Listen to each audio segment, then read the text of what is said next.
Mission Impossible, The Final Reckoning. Rated PG-13.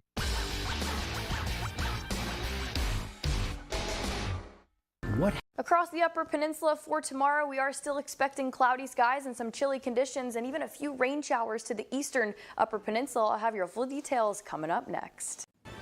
Good evening, everyone. I'm Kevin Hodge. Tonight on your WZMQ 19 News, an arrest is made in the killing of 2 Israeli embassy members in Washington last night.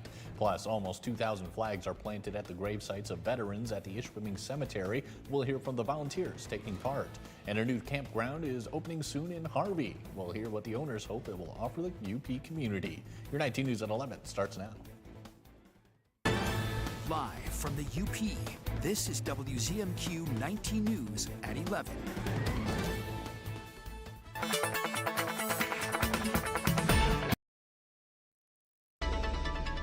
All right, first look at your forecast here and into tomorrow. We're still going to be seeing those chilly and cloudy conditions, I know, but things will improve. Tonight, the low temperatures, we're going to be into the mid to upper 30s out to Ironwood and Iron River here with a few lingering showers into Manistee and Newberry here. Things will clear up a little bit rain-wise for tomorrow, and we're going to see improving conditions for your Memorial Day weekend into the 40s tomorrow, but improving temperatures on the way. Your full details coming up.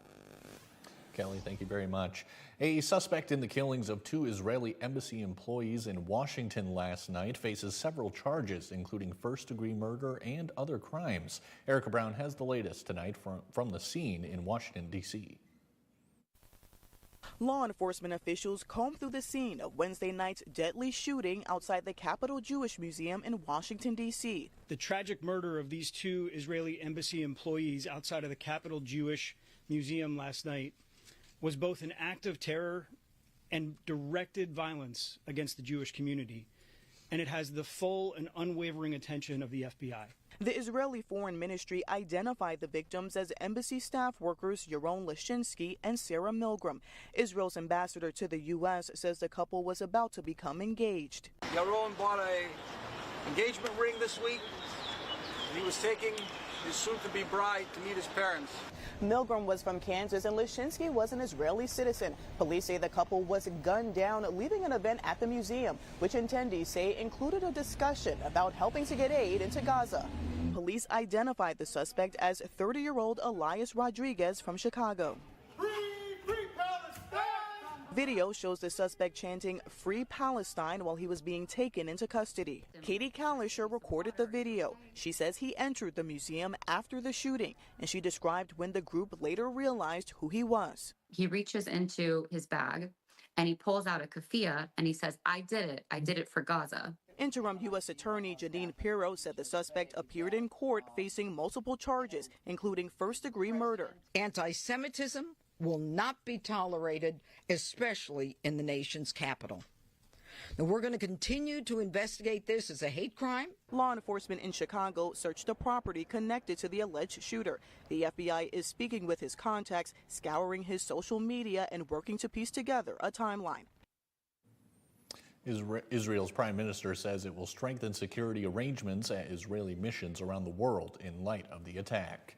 President Trump said the One Big Beautiful Budget bill, which passed the House early Thursday morning, will be the most significant legislation in the history of our country. It includes many of the priorities he campaigned on. But as Bradley Blackburn explains from New York, there's still work to do before Trump can sign it into law. The House debated through the night before narrowly passing President Trump's budget bill early Thursday morning. On this vote, the yeas are 215, the nays are 214, with one answering present. The bill is passed. It took weeks of negotiations, including pressure from the president himself to get it over the line. It was not easy to get to where we were this morning. A long series of late nights in this week, and ultimately the president closed it out. The bill makes permanent Trump's 2017 tax cuts, which were set to expire next year. It also cuts taxes on tips and overtime. It increases spending on the military and border security. To pay for all of that, it cuts spending on food stamps and slashes nearly $700 billion from federal funding for Medicaid, which the Congressional Budget Office says would lead to nearly 8 million people losing health coverage. What we've seen is the largest cut to Medicaid in American history. The House version of the bill now heads to the Senate, where several Republicans aren't sold. The Senate will basically write its own version of this bill, and I just want to make sure that there are no Medicaid benefit cuts. I'm concerned about some of what the House has done on rural hospitals, essentially, the hospital tax. House leaders warned their Senate colleagues not to go too far. Think of this as a one-team effort, as we have. And to modify this as little as possible. Republicans are hoping to get the bill to President Trump to sign by the 4th of July.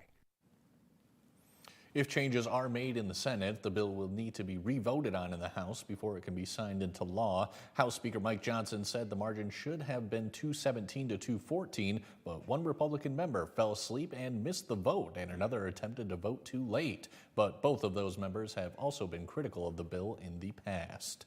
Two bills introduced by UP lawmakers passed in the State House this week. Representative Dave Preston's bill was introduced in response to the catastrophic March ice storms in northern Michigan. Restrictions on commercial driver's licenses caused issues getting resources to areas impacted by the storm in the UP. The bills would suspend those limits during a state of emergency and allow weight-restricted vehicles on roads other than Class A roads to get resources where they're needed. It's about getting care, from point A to point B during times when that travel may be interrupted or mitigated due to federal restrictions regarding the driving requirements. The bill passed with bipartisan support in the House and is now waiting in the Senate for further consideration. American flags are placed on thousands of veteran grave sites for Memorial Day, and it takes a lot of help to place enough for the people who served. WZMQ's Andrew Hands takes us to the Ishpeming Cemetery, where veterans and volunteers took this afternoon to honor hundreds. To keep their honor alive, American flags at the headstones of fallen soldiers are often replaced with new ones. Close to 2,000 veterans are buried at the Ishpeming Cemetery, and each year around Memorial Day, fresh flags are replaced at each one of their graves. We all have to take care of each other, and that's what we're here to do. So when anybody comes through this area, through the cemetery, they know where these veterans are. Volunteer groups alongside veterans from the Ishpeming VFW and American Legion came together to reset flags at grave sites of local soldiers who have served throughout history, from Civil War times to present day. There are many different groups represented and coming out to do it, and it's really nice to see so many people get together to do this. Some groups were given time off of work to volunteer for this cause, such as employees from True North Credit Union. My grandfather was a World War II vet, and every year we would go to his grave and see a flag, and it was nice that someone remembered him, and I'm just happy to pay it forward. The local support goes a long way for these veterans. With so many volunteers chipping in, all flags this year were placed in just about an hour. This is a small sample of what we can do to give back. And it doesn't have to be somebody giving back that was in the military. It might be family, it might be a wife, daughter, son, but it's remembering those people who sacrificed and gave it all. On Monday, a Memorial Day ceremony will be held at the cemetery at 10 a.m., followed by a luncheon at the Ishpeming American Legion in Ely Township. In Ishpeming, Andrew Hands, WZMQ 19 News. Marquette will soon have another option for overnight accommodations. As John Truitt reports, a new rustic campground is opening at the end of the month in a familiar location. We've all driven by the section of US 41 South known as the Rock Cut, but behind that large outcropping is a beautiful wilderness that few people can access. Well, now you can. Behind that rock face is Kona Hills Campground, due to open at the end of the month. The campground will feature 40 campsites with variable access. Some campsites you can drive right up to, and others require a short walk. According to co-owner Jeremy Johnson, it's all about providing access. We believe it should be public, just like Sugarloaf, just like Black Rocks, and we want to open it up to locals primarily, but people that come to visit too. Two of the most iconic views in Marquette County that rival Black Rock, Sugarloaf, Hogsback, any of it. All the campsites are rustic, meaning no hookups for water, power, or septic. No electric or sewer hookups, but every site does have a picnic table as well as a fire pit. There is water available, though. It's a hand pump well. It goes 400 feet down and taps into the Sands Plain aquifer. With housing at a premium in Marquette County, Johnson believes his campsites will help with the shortage of overnight lodging. Increasing the supply of short-term accommodations to take the pressure off of our long-term housing. You know, the more short-term stuff we build, the less pressure there is on the prices for our long-term housing. Kona Hills will have its official ribbon cutting tomorrow morning, with its first campers arriving on May 30th. In Marquette, John Truitt, WZMQ 19 News. Kelly has your full first warning weather forecast when we come back. Plus, researchers are predicting a rough hurricane season this year. And other research shows clownfish are adapting to the rising temperature in the ocean. We'll hear how after this. Shop Kirkish Furniture, Smith Brothers Amish Furniture, 40% off sale. Find heirloom quality craftsmanship and save 40% off all in-stock or special order upholstery, plus 12-month interest-free financing and free local delivery. Sale runs May 14th through the 24th in Houghton. Buckle's Party Store. It's where the party starts in Calumet with an awesome beer selection featuring domestic, foreign, and craft brewed beer, a great selection of wine, just about any kind of liquor you want, and a great range of tobacco products. Buckle's Party Store in Calumet. It's where the party starts for everyone. Tony's Green Thumb in Bark River is open for business. Tony's is your one-stop shop for all your garden and flower needs. Known for a huge variety of big, beautiful baskets, gorgeous planters, and over 600 varieties of vegetables and flowers to choose from. Open daily, come see why people travel over 100 miles to Tony's Green Thumb. Tony's Green Thumb, where beautiful gardens begin. My name's Douglas Hill, and I've been working at Goodwill a little over 14 years now. Goodwill's a place to give people opportunities, especially if they have a disability. You know, it's good to be around people, and the fact that I know that I'm not alone, it's actually changed my life for better. I would just love to say thanks for giving me the opportunity, and that I love working with the people. You know, we joke around, we have a good time, and work gets done. Supporting Goodwill helps give our clients fuller lives. John's Auto is quickly becoming everybody's favorite place to get their car fixed. John's Auto is quickly becoming everybody's favorite place to fix their car. Was that right? For a better service experience, come to John's Auto Market. Why do I keep forgetting that word? Experience. Okay, go. 3, 2. For a better service experience, come to John's Auto Market. And don't forget, Now, WZMQ TV 19 First Warning Weather with meteorologist Kelly Rowland. Welcome back. Thanks for being here. We know it's been a little bit chilly. We have been seeing below average temperatures rounded off in Marquette today at 46 degrees. That's actually closer to that average low than the average high, nowhere near that record of 93 degrees back in 1964. And that low temperature, 38 degrees, also below average. So where we're at in the overnights, the upper 30s, lower 40s, we haven't been warming up all that much throughout the day here, but things will start to change. But for tomorrow, you're still going to want to send the kiddos out with the jacket, the windbreaker, and maybe even the rain gear too. We're going to see a few drizzles into the morning time, especially to the eastern portions of the Upper Peninsula here. And by the time we get to 3 o'clock, again, we're still not going to be warming up all too much. Lots of cloud cover, going to be very hard to get that sunshine out and warming up those temperatures. It'll still be a little bit breezy here. So to round off the week, we're going to keep it cloudy, and it's going to be a little chilly with a few drizzles here. But if we could pick and choose the weather that we have, we'll take it now, because things will improve just in time for your Memorial Day weekend here. Here's the few lingering showers on your First Warning Weather Futurecast. Things start to clear up rain-wise for your Friday night here, and we'll start to see those skies clearing here. A few leftover drizzles. That's still an effect of the low-pressure system moving out of here, but when that moves, normally a high-pressure system wants to fill that void, and it's going to. For the time being, we'll still keep those northern winds, and we'll start to get sort of those western winds into effect when that low-pressure system moves out of here, but still a little bit breezy for tomorrow. tomorrow, it's still going to be cloudy, still going to be breezy. We'll keep it a little bit breezy and a little chilled for the start of your Saturday. Maybe a few leftover drizzles, but overall we're seeing clearing skies for Saturday, starting mostly cloudy, likely seeing lots of sunshine for sunset here. More sunshine for Sunday. Temperatures will get to the upper 50s, slowly improving conditions. Memorial Day, nice and sunny, near 60 degrees. I think we're all going to enjoy that. Now we look past that. We've been trending towards warmer temperatures slowly but surely. In the next 6 to 10 days, we are expected to see slightly above average temperatures. So we've definitely been in a bit of a cold trend here, and we're going to start to transition into a warmer trend here. I know everyone's starting to think about summer. Memorial Day is the unofficial start to summer for some of you here. We'll get high temperatures improving, but for tomorrow, we're going to stay into the 50s for much of the Upper Peninsula, maybe a few lower 40s here, especially where you can get those rain showers. Newberry, Munising here. Gradual increase here, almost a little bit of a gradual incline here on the 7-day. 40s for your Friday to round off the week. We're back into the 50s, slowly but surely working our way up to the 60s here. We'll keep the 50s, the mid-50s, the upper 50s as we work through Memorial Day and into the next week ahead here. We're going to see a few 60s, a little bit warmer for your Wednesday and Thursday as the sunshine finally returns and will be here to stay.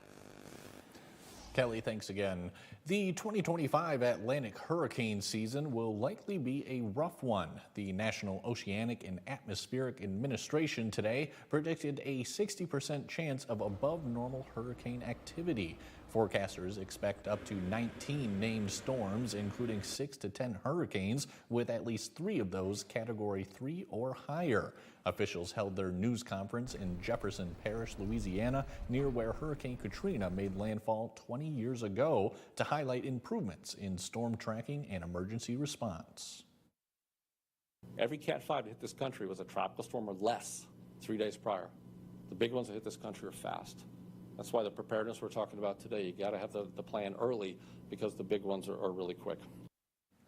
The forecast comes a day after the Federal Emergency Management Agency rescinded a strategic plan that outlines priorities for disaster relief. In a memo, FEMA Administrator David Richardson said the plan contains goals and objectives that bear no connection to FEMA accomplishing its mission. Scientists are finding Nemo is getting smaller. New research reveals clownfish are shrinking to cope with the world's rising sea temperatures. Tina Kraus has the story. In the warming waters of the South Pacific, the same striped swimmers that stole hearts on screen are making a smaller appearance in real life.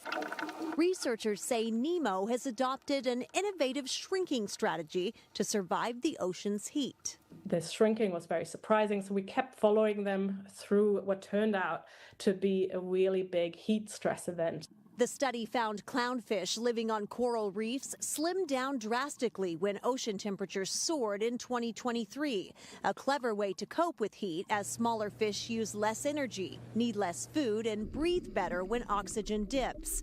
Scientists say it helped reduce social conflict, too.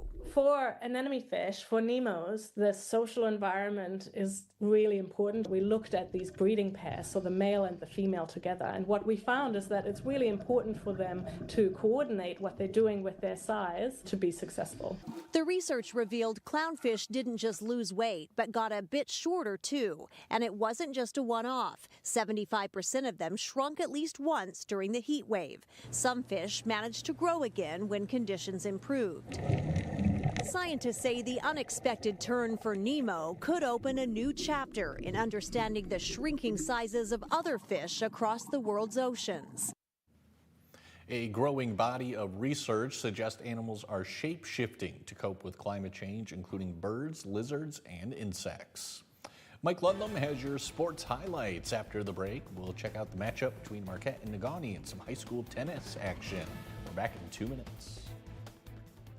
At Fox Marquette Chevrolet, lease a 2025 Chevrolet Silverado 1500 LT 2FL Crew Cab 4-wheel drive for $394 a month for 36 months with zero due at signing.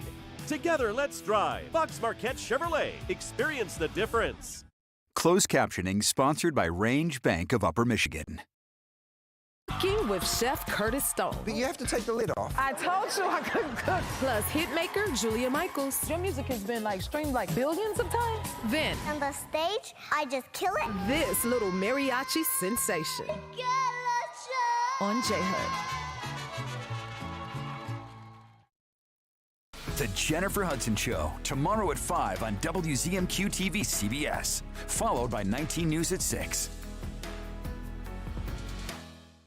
The Marquette County Habitat for Humanity Restore at 133 Carmen Drive in Harvey is having their annual Memorial Day sale this Friday and Saturday. The Restore is open on Friday from 11 to 5 and Saturday 11 to 4. Discounts will be anywhere from 10 to 50% on all the items in the Restore. Come on in and see all that we have to offer and support Marquette County Habitat for Humanity's home bills, emergency repairs, and ramps programs. Look forward to seeing you all on Friday and Saturday. Come on in and see what we have to offer. The greatest sportsmen and women, icons of our time and beyond. Timeless quality, superbly crafted stories showcasing the greatest sports heroes and their incredible winning moments. The Immortals, the greatest athletes of all time. Sophia Murphy reports at 6 and 11 on WZMQ 19 News. Get road trip ready with a free vehicle inspection at Fox Marquette Chevrolet, now through May. We'll check tires, brakes, fluids, and more to keep your adventures smooth and safe. Together, let's drive. Fox Marquette Chevrolet. Experience the difference.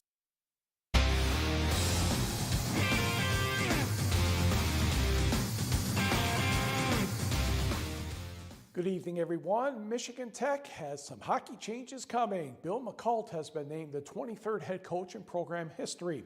He returns to Houghton after one season as head coach of Lindenwood University in St. Louis. McCult was an assistant coach for the Huskies from 2011 through 15. He has signed a 5-year contract to lead the black and gold. McCult replaces Joe Shawn, who has led the Huskies since May of 2017. In 8 seasons, Shawn's record was 154, 120, and 29. Prior to getting hired at Lindenwood, McCult was the associate head coach at his alma mater, the University of Michigan, from 2017 through 23. McCult helped the Wolverines win Big Ten tournament championships in 2022 and 23, and went to 4 NCAA tournaments, including Frozen Fours in 2018, 22, and 23. As an assistant coach with the Huskies, McCult helped lead the Huskies to a #1 ranking early in the 2014-15 season for the first time since 1976. Tech won the GLI for the first time since 1980 in 2012, and an at-large bid to the 2015 NCAA tournament for the first time since 1981. McCult won a pair of NCAA national championships with the Maize and Blue as a player in 1996 and 98. He was a first-team All-American in 1998. He played 5 seasons in the NHL with Vancouver, the New York Islanders, Ottawa, and Minnesota.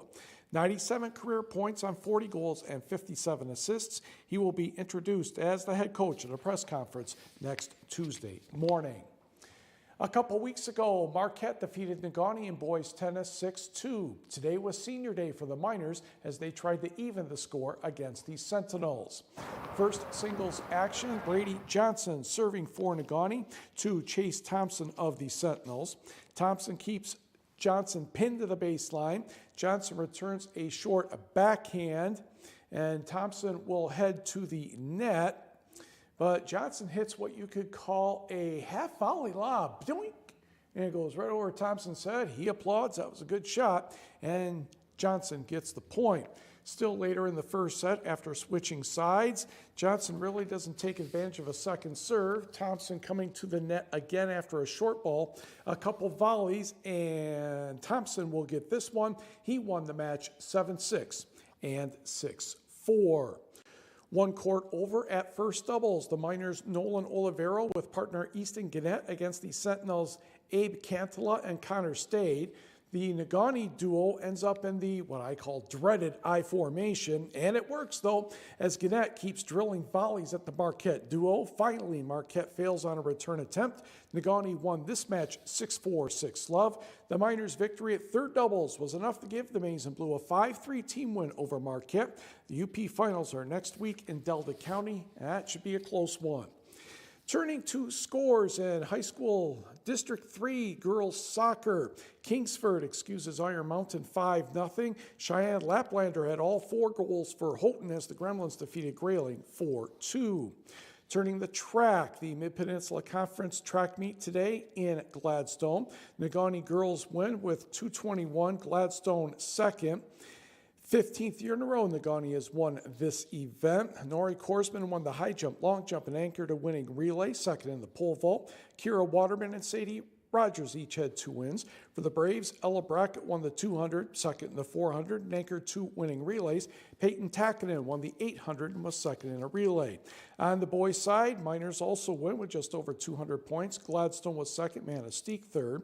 Brady Mager had a perfect day for the Miners, both hurdles, 200 and a high jump. Simon Jacklin, the 1600, 3200, and third in a relay. For Gladstone, Andrew Carl, the 100 and pole vault and 2 winning relays. Evan Wolfer, the long jump and 2 winning relays. Meanwhile, the Skyline Girls Conference track meet took place yesterday. Stevenson, a 2-point winner over Forest Park, with North Dickinson edging Bark River Harris for 4th. For the Eagles, Faith Cappert, 400, 800, 1600, and anchored a winning relay.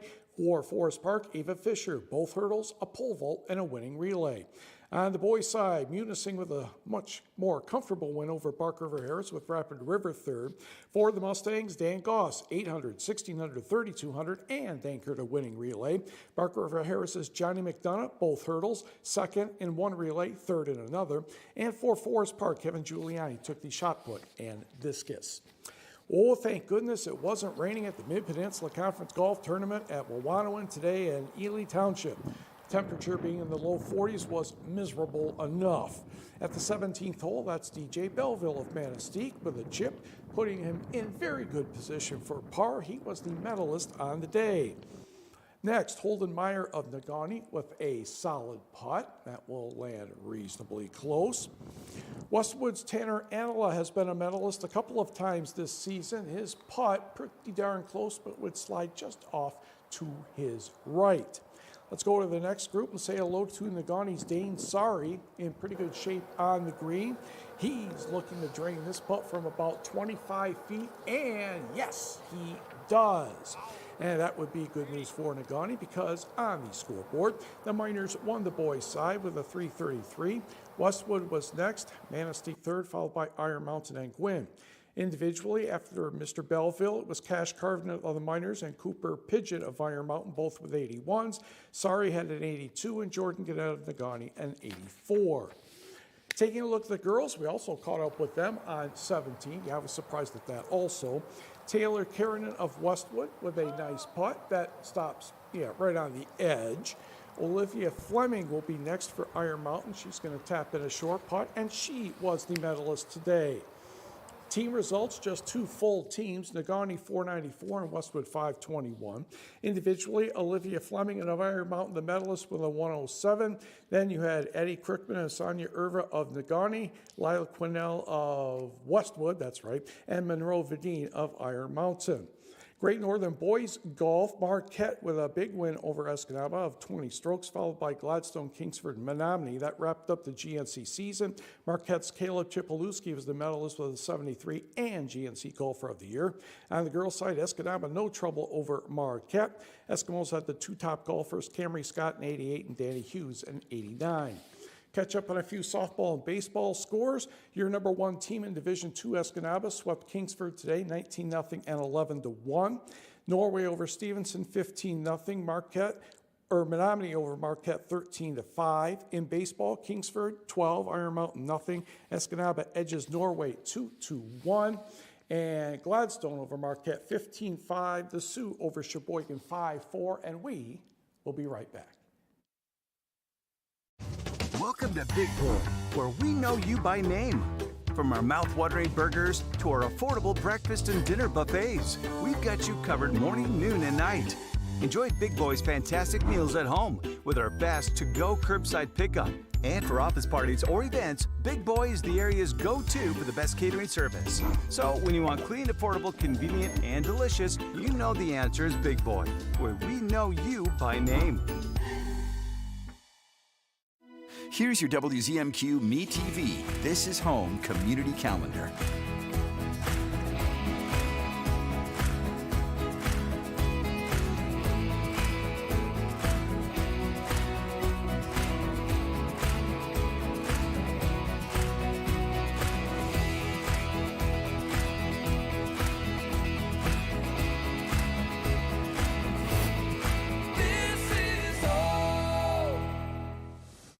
Pure Outdoor is the first program dedicated to increasingly popular outdoor and eco sports.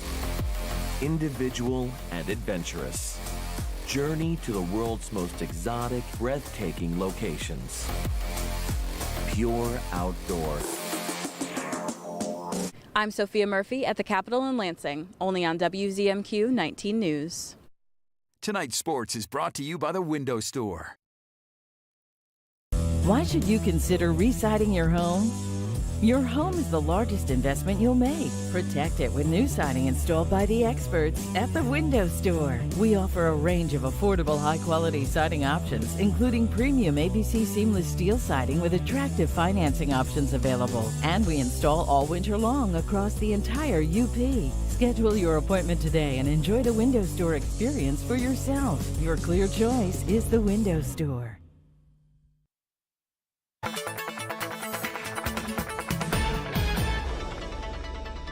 Welcome back. Final check of your forecast here. There's always some good news in here somewhere. Unfortunately for a lot of us, I don't think it's going to be for tomorrow unless you enjoy the cloudy skies and the slightly chilled temperatures. Then tomorrow is the day for you. Into the mid-40s for Marquette with overcast skies. Still seeing those breezy northwest winds here and across the Upper Peninsula. We'll keep it into the mid-50s for Ironwood all the way through Sault Ste. Marie with a few showers out towards the eastern portions of the Upper Peninsula. Those rain showers are going to continue to scoot on out of here. We'll have a few leftover drizzles here into the start of the weekend, but for your Memorial Day weekend, we'll round off the week into the 40s, but for the start of the weekend here, 50s for your Saturday, 56 for Sunday, 58, so close to 60 degrees for Memorial Day, and it looks like the sunshine and the warmth and the warmer temperatures will continue into the week ahead. We are going to be in a bit of a warming trend next week.